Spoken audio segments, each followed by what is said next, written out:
느껴가지고 제가 이어가고 이제 중학교 경험을 말씀드리도록 하겠습니다. 우선은요, 저는 이제 세 가지 크게 역할, 지향점, 그다음에 예산을 어떻게 사용해야 되는지 이 부분에 포커스를 맞춰서 제공해 드리도록 하겠습니다. 우선 저는 2021년부터 에듀테크 선도교사를 현재까지 이어서 하고 있고요. 2021년도에 본청에서 30명을 대상으로 해서 선도교사단이 꾸려졌었습니다. 운이 좋아서 그때부터 여태까지 활동을 하고 있고, 활동을 거듭하면 거듭할수록 이 변화하는 세상 속에서 변하지 않는 게 제일 중요한 교육의 가치구나, 본질이구나 라고 하는 것을 깨달으면서 지금 활동을 하고 있습니다. 아까 말씀드린 것처럼 역할, 지향점, 예산에 포커스를 맞춰서 말씀을 드리도록 하겠습니다. 우선은요, 올해 역할이 굉장히 많이 바뀌었습니다. 작년까지에는 이런 역할을 어떻게 해야 돼요? 라고 하는 것이 구체적으로 제시되지 않았는데 올해는 이렇게 4가지로 맞춰가지고 선도교사 선생님들께서 학교 안에서 혹은 외부에서 어떤 역할을 해주셔야 되는지 제시가 되었습니다. 첫 번째는 수업 실전가고요. 두 번째는 학교 안에서 AI 디지털 교육의 길잡이 역할, 그리고 이어서는 동료 성장을 촉진할 수 있는 촉진자, 마지막으로 현장 연구자, 이렇게 4가지 역할이 선생님들한테 부여가 되었습니다. 그럼 이렇게 보시면요, 너무 역할이 어려울 것 같고 이걸 다 어떻게 해요? 라고 하는 의문을 가지실 수도 있는데요. 이미 선생님들께서 하고 계신 역할인 거고요. 이 중에서 제일 중요하다고 내가 올해는 여기에다 한번 포커싱 맞춰가지고 해봐야 되겠다라고 하는 부분을 집중하셔서 하는 것을 저는 추천드립니다. 그래서 이 역할이 구체적으로 어떻게 진행이 되는지 말씀드리도록 하겠습니다. 교육청 공문을 꼼꼼히 보셨다면 이 내용을 이미 확인하셨을 텐데요. 우선은 처음 하시는 선생님들께서는 이 디딤의 역할에 집중해 주셨으면 좋겠습니다. 수업을 실천할 때 이러한 도구를 한번 사용해봐서 내 수업을 조금 활성화해봐야 되겠다라고 하는 부분이라든지, 아니면 교육의 길라잡이 역할에서는 교육청에서 제시하는 것들 중에서 이 부분은 우리 학교 선생님들한테 적합한 내용이니까 한번 안내를 해봐야 되겠다라고 하는 부분, 성장 촉진자라고 하는 부분은 이제 선생님들이 나눔의 역할로서 중간 관리자, 중간 리더의 역할을 하셔야 될 건데요. 이게 어떠한 각을 잡고 우리 이렇게 연수해봐요라고 하면 선생님들이 부담을 느끼실 수 있습니다. 그래서 일상에서 편안하게 나는 이러이러한 도구를 활용했는데 이제 한번 추천해 드립니다 정도의 성장 촉진자 역할을 추천드립니다. 마지막으로 현장 연구자라고 하는 거는 이미 선생님들께서 교직에 들어오시면서 이제 수업 중에서 얻은 팁이라든지 아니면 이런 역할에 대해 가지고 성공과 실패를 이번에는 이런 걸 성공했는데 혹은 이런 걸 실패했는데 그 다음에는 어떻게 더 성장해야 되겠다라고 하는 부분에 있어서 이 부분을 디딤 역할로 처음 하시는 선생님들한테 추천을 드리고요. 이미 에듀테크 선도교사단을 좀 하시고 있는 선생님들께서는 이제 디딤의 무게를 그 전에 하셨기 때문에 여기에 발판 삼아서 도약의 단계로 나아가시는 것을 추천을 드리겠습니다. 학교에 맞춤형으로 모델을 개발한다든지 아니면 교학봉을 주도하신다든지 아니면 교육의 길잡이에서는 맞춤형 정보를 제공한다던가 아니면 성장 촉진자도 이제 주도적인 역할, 연수를 진행하시고 마지막 현장 연구자에서도 시행착오를 분석하고 현장에 안착하기 위해서 노력하시는 이러한 부분을 추천드립니다. 그러면요, 이렇게 말씀드리면 뭘 어떻게 해야 될지 막막하실 수 있는데요. 그걸 지향점을 보기 위해서는 올해 2026년 4월 30일 날 공문이 하나 내려왔습니다. 이때 결과 보고서가 같이 내려왔거든요. 이 결과 보고서를 보시면 내가 마지막에 만들어야 되는 이 결과 보고서가 이렇게 생겼구나, 내용이 이렇게 들어가 있구나를 파악하실 수 있으실 텐데요. 요걸 한번 보여드리도록 하겠습니다.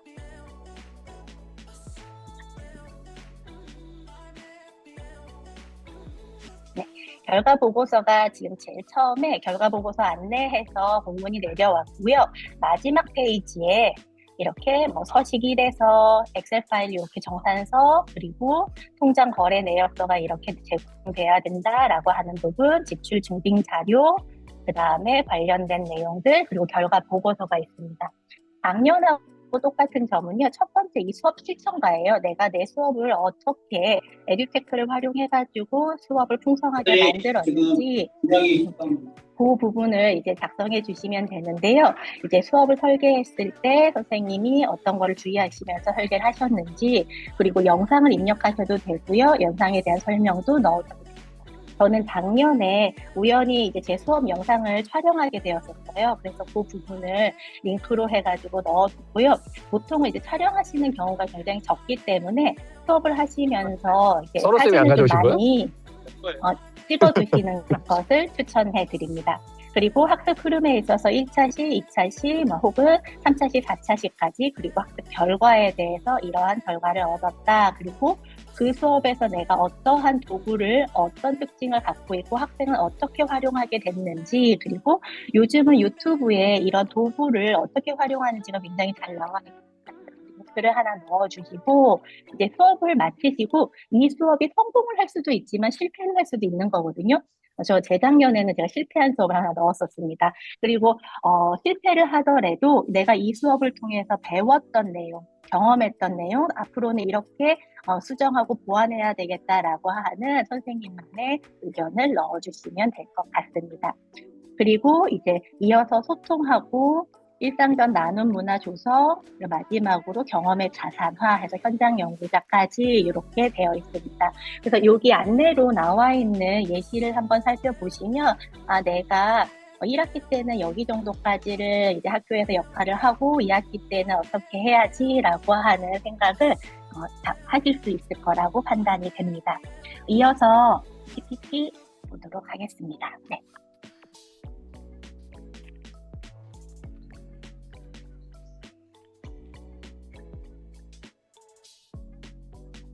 그러면 이 지향점에서 본청에서 이제 연수가 많이 제공이 될 예정인데요. 지금 맞춤형 전문가 직무연수 6기 7기는 이미 모집이 완료되었고 교사 개발자 해커톤도 완료가 된 걸로 제가 알고 있습니다. 지금 이어진 것 중에서 아직 공문이 안 내려간 것 중에 디버터 베이직이라고 해서 인문과 과정하고 학교 인프라 과정을 이제 선생님들한테 안내될 예정이 있는데 이런 것도 선생님들한테 이 입문은 처음 이제 디버트를 사용하시는 정말로 이제는 한번 써볼까? 라고 생각하시는 분들을 위한 아주 기초반이라고 제가 알고 있습니다. 그래서 선생님들께서 좀 예를 들어서 뭐 처음 신규 발령 받으신 분들이라든지 아니면 연배가 조금 있으셔서 여태까지는 디버트하고 관련 없이 그냥 수업을 진행하셨는데 한번 해볼까? 마음 먹은 선생님들한테 소개하기에 좋은 연수라고 생각을 합니다. 그래서 이런 연수가 진행이 되어 있고요. 그 다음에 7월 달에 이제 러닝 페스티벌이 있고, 그 다음에 11월 달에 선도교사단 성과 전시회가 있을 예정입니다. 이어서요, 제가 작년에 했던 거를 보여드리면 선생님들께서 한번 참고하시는 게 좋을 것 같습니다. 제가 작년에 했던 것 중에서 수업하고 관련된 거는 저는 한문과와 중국어과를 가지고 있기 때문에 나이를 나타내는 한자어라고 하는 주제를 가지고 이제 이런 수업을 진행을 했었습니다. 실제로 제가 에듀테크 선도교사단을 오래 하면 할수록 사용하고 있는 도구가 간소화지고 있거든요. 그래서 이때에는 오른쪽에 보시는 것처럼 패들렛하고 라포라포라고 하는 게임 도구를 사용을 했습니다. 우선 중학교 1학년 남자아이들이고 이 아이들은 한자를 정말로 별로 좋아하진 않거든요. 그래서 그 아이들한테 흥미있게 수업을 끌어낼 수 있도록 이러한 과정을 거쳐서 수업을 진행을 했었습니다. 그래서 아까 말씀드린 것처럼 사진을 좀 많이 찍어두시는 것을 풍성하게 보일 수 있는 그런 결과 보고서를 위해서 추천을 해드립니다. 이어서요, 이제 저한테 이제 선생님들께서 많이 여쭤보세요. 올해 그러면 에듀테크 선도교사단으로서 무엇을 하시고 계세요? 라고 저한테 여쭤보시는데요. 지금 보이시는 것들이 서울시교육청에서 디지털 기반 교육 생태계 도움 자료라고 하는 자료 사이트가 제공이 됐었습니다. 요거 선생님께서 지금 아마 링크 주실 거예요. 그럼 여기에서 들어가시면 굉장히 도움되는 자료를 많이 참고하실 수 있으신데요. 저는 이 중에서 성장하는 교사 5가지 질문이라고 되어 있는 이 자료가 저희 학교 선생님들한테 제공하기 굉장히 좋다라고 생각이 들어가지고 얘가 템플릿으로 되어 있거든요. 그래서 근데 얘를 처음부터 적용을 하는 게 조금 부담스러워서 제가 간략하게 구글 덕스로 만들어서 선생님들한테 실패했던 수업을 한번 작성해 보시고 이런 것들은 어떠한 이유에서 어떤 도구를 왜 사용하셨는지 이런 것들을 한번 작성해 보는 것을 선도교사단으로 이제 실시를 하고 있습니다. 잠시 이렇게 가서 보여드리면요. 이런 식으로 되어 있습니다.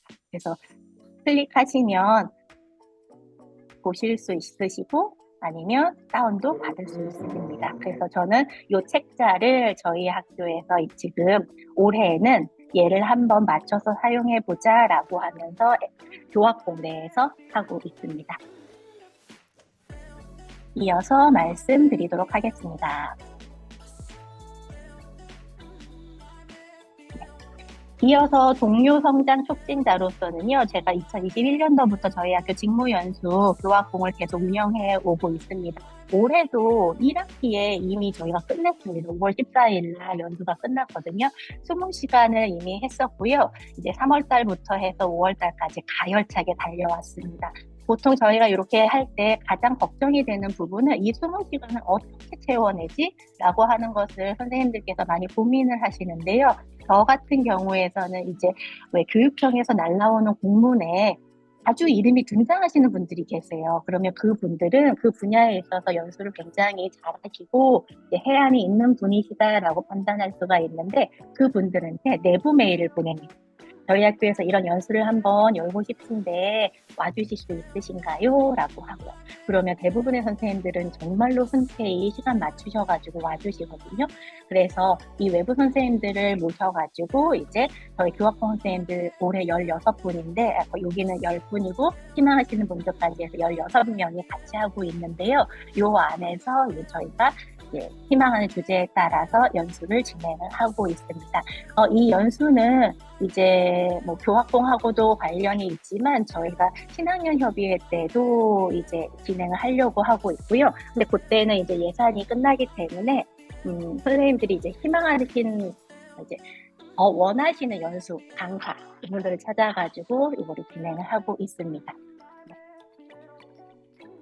이어서요, 이제 저 수업 실천과하고 현장 연구자랑 관련해가지고요, 제가 2학기 때 본격적으로 하려고 남겨두고 있는 부분입니다.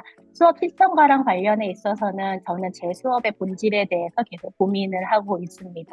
어떻게 하면 더 화려하고 어떻게 하면 더 남들이 보기에 멋져 보이는지 이 부분에 예전에는 거기에 집중을 하고 한 적이 있었는데요. 그게 전부가 아니다라고 하는 거를 깨닫게 돼서 어떻게 하면 내 수업이 혹은 내 수업을 받은 아이들이 어떻게 성장하기를 원하는지 그 부분에 초점을 맞춰서 수업을 연구하고 있습니다. 또 백워드 설계에 대해서 작년부터 제가 계속 시도해보고 싶었는데 스스로 공부하기가 좀 어렵더라고요. 그래서 올해는 이 부분에 있어서 1%라도 진전을 한번 시켜봤으면 하는 게 저의 바람입니다. 더불어 이제 5월 달에 아까 외부 강사 수업으로 융합 수업을 저희가 진행을 했었습니다. 그래서 이때 인상 깊게 연수에 참여했어서 저희 2학기 때 사회 선생님과 함께 융합 수업을 수행평가랑 연계해서 실시하기로 약속을 했습니다. 이렇게 제가 안 해본 것을 도전해보고 물론 성공할지 실패할지는 모르겠지만 어쨌든 한 발자국 걸어 나간다는 게 저와 그다음에 저희 학교 동료 선생님들한테 큰 발전이 되지 않을까 생각을 하고 있습니다. 그래서 이 안에서 배운 내용을 다시 내년에 적용해서 개선해 나가면 되지 않을까 생각을 합니다. 가장 이제 선생님들께서 어렵게 생각하시고 의문이 많으신 예산하고 관련된 내용입니다. 1인당 50만 원이 개인 계좌로 이체가 되는데요. 지금 저희 교육청 지원청은 아직 이체가 되지 않았습니다. 대부분의 많은 교육지원청에 지금 들어온 걸로 알고 있습니다. 지금 잔액 영원 계좌를 권장을 하고요. 이제 지급 시기가 5월에서 6월 초까지로 제가 알고 있습니다. 이때 현금 결제 아까 인출하시는 거 절대 안 되고요. 개인 포인트 뭐 이걸로 적립하시는 거 안 된다는 거 유의해 주시기를 부탁드립니다. 사용 가능 항목을 말씀드리면요. 보통 운영비로서 유료 에듀테크 구독료를 많이 도입을 하세요. 근데 저 같은 경우에 어떤 시행착오를 겪었냐면요. 처음에 제가 연수를 받고 이게 너무 좋은 거예요. 근데 연간으로 하면 월간으로 하는 것보다 더 싸니까요. 되게 플렉스를 느끼면서 연간으로 확 긁어버렸습니다. 근데 한두 달 쓰다가 안 썼거든요. 근데 나중에는 그 돈이 얼마나 아까운지 몰랐습니다. 그래서 일단 내 수업에 맞는지 내가 잘 활용할 수 있는 도구인지를 먼저 체크하시는 것을 추천드리고요. 첫 달에 한두 달 먼저 써보시고 내가 잘 사용할 수 있을 것 같다라고 하면 그때 연간으로 바꾸시는 것을 추천을 드립니다. 그리고 연구활동비로 연수비라든지 아까 제가 말씀드렸던 외부 강사 연수비라든지 아니면 도서 구입비라든지 뭐 이런 것들 사용하실 수 있고요. 여기 강사 수당이랑 원고료를 작성했는데 본인한테 주는 것은 안 됩니다. 제가 다시 보여드릴게요. 그리고 제한 및 불가 항목에서는 이제 업무 추진비를 최대 20만 원까지 사용하실 수가 있으십니다. 1인당 10만 원으로 해서 사용하실 수 있는데 하루에 예를 들어서 뭐 식사하시고 커피숍 가시고 이렇게는 두 군데 장소에서는 사용하시는 게 안 됩니다. 그리고 주류나 기프티콘 지출 당연히 안 되는 거고요. 아까 말씀드린 것처럼 본인에게 강사 수당이나 원고료를 지급하는 것은 절대로 되지 않습니다. 그리고 시간의 근무 수당도 안 됩니다. 이런 내용은 공문에 자세하게 기재가 되어 있습니다. 제가 선도교사를 하면서 이제 제가 했던 것 중에 하나인데요. 영수증을 일단 차곡차곡 제가 잘 모아둡니다. 그러는데 얘가 날아가요. 잉크가 오래되면. 그렇기 때문에 미리 복사를 해두시거나 사진을 찍어두시는 것을 추천을 드립니다. 아까 말씀드린 것처럼 외부 강사 수당으로는 사용할 수 있고요. 본인한테는 안 됩니다. 그리고 해외 결제, 저 같은 경우에는 저희 학교 행정실이 이제 해외 결제가 안 되는 경우가 많아서 이 해외 구독은 요 예산으로 사용하는 경우가 있는데 마지막에 1원이 남았어요. 근데 요 1원은 쓰지 못하고 그냥 남겨두어도 괜찮다라고 답변을 들었습니다. 그리고 제가 월간으로 구독을 하다 보니까 이제 결제 일자가 예를 들어서 매월 1일마다 결제가 되면 이제 추가로 이제 돈이 들어가는 경우가 있더라고요. 그래서 언제 결제가 되는지 이것도 한번 체크해 주시기를 부탁드립니다. 그리고 해외 결제 영수증이요. 이메일 스팸함에 들어가는 경우가 굉장히 많이 있어요. 그래가지고 결제를 하신 다음에 메일을 체크해 주시는 것을 추천드립니다. 간식비, 저는 이제 간식비나 다과비로 많이 활용을 했거든요. 그래서 요 간식비나 다과비는 교학봉을 운영하실 때 이제 뭐 토스트라든지 빵이라든지 아니면 음료라든지 뭐 이런 다과비로 많이 사용을 했고요. 이제 협의회비 영수증에 목록에 이렇게 수기 적혀져 있으면 안 되는 것을 말씀드립니다. 예산은요, 공문에서는 12월 18일까지 제출 기한으로 되어 있고요. 이제 필요한 제출은 연구비 정산서, 그 다음에 통장 거래 내역서, 그리고 기출 증빙 자료, 아까 말씀드린 영수증 잉크 안 날아가게 조심해 주시고요. 그 다음에 처음에 보여드렸던 연구 결과 보고서를 다 포함하셔가지고 제출해 주시면 됩니다. 여기에서는 최종 잔액을 영원으로 맞춰서 정산해 주세요라고 하는데 1원 결삭이 안 될 경우, 1원 단위가 있을 경우에는 그대로 제출해도 된다라고 저는 작년에 안내를 받았습니다. 이어서 말씀드리도록 하겠습니다. 제가 작년에 저는 이렇게 예산을 사용을 했었거든요. 일단은 연구 재료비로는 도서를 구매했었습니다. 있었습니다. 그때 생성형 AI 프롬프트에 제가 관심이 많아서 결론은 문해력이구나 뭐 이런 생각을 저는 하면서 AI 관련된 도서를 조금 구매를 했었고요. 그다음에 학생용 저희 지금 이 사진 보시면 제가 아이들 이제 말하기 수업할 때 요 마이크 겸용 줄 이어폰을 학생용으로 한 3개 정도 구매를 한 적이 있습니다. 그리고 나서 유료 에듀테크 구독료를 해외 사이트에서 구독을 했었고요. 아까 말씀드린 것처럼 교학생 때 이렇게 연수 때 간식, 예, 오른쪽에 있는 사진처럼 커피, 티폿이라든지 아니면 스낵이라든지 뭐 이런 것들을 업무 중심으로 집행을 했었습니다. 이런 걸로 이제 동학년 담임 선생님들하고 협의를 할 때 이제 고를 때는 아이들 이야기 많이 하시잖아요. 그럴 때 이제 수업하고도 연계해가지고 이런 거 쓰는데 좋더라. 혹은 저런 거 했더니 애들이 집중을 하더라 하면서 가볍게 연결 다리를 놔주시는 것을 추천을 드립니다. 더불어 저는 식사를 할 때 저희가 중간고사 때 점심 식사가 없는 경우가 많거든요. 급식이 없을 때 그때 교학봉 선생님이라든지 아니면 저희 동교과 선생님들하고 뭐 하면서 제가 이제 점심 대접해 드리면서 이제 이러한 얘기, 뭐 수행평가 얘기라든지 아니면 수업 이야기라든지 뭐 이런 것들을 진행을 하면서 업무 추진비로 사용을 하였습니다.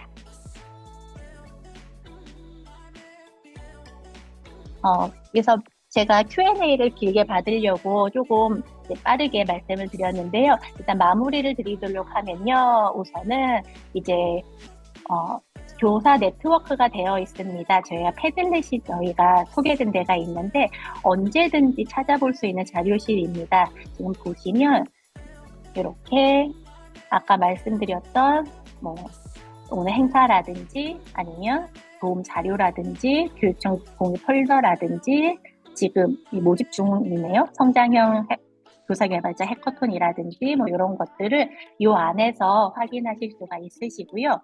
그 다음에 오픈 채팅방 지금 다 가입되어 있는 걸로 알고 있는데 이게 들어오시면 실시간으로 정보가 공유되고 질의응답을 받으실 수가 있습니다. 그리고 소속 교육 지원청별로 저희 지원청에서는 이제 오픈 카톡방이 또 열려 있거든요. 그 안에서 너무 사람이 많은 전체를 대상으로 하는 데에서는 이제 제가 이런 걸 질문해도 되나? 라는 생각을 하실 수가 있으시잖아요. 근데 저희 지원청 안에 있는 네트워크를 활용해 주시기를 부탁드리도록 하겠습니다.